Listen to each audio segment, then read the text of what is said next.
The chickens are stomping on all the onions. So I'm gonna put, the neighbor gave me some of these for cheap. He gave me a whole bunch of them for like 20 bucks. So I'm gonna build that around this small onion garden, and then I'm gonna build it around the potato garden.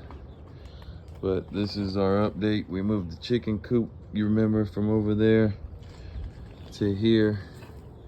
And now I've been putting in these rocks. Stay tuned for more.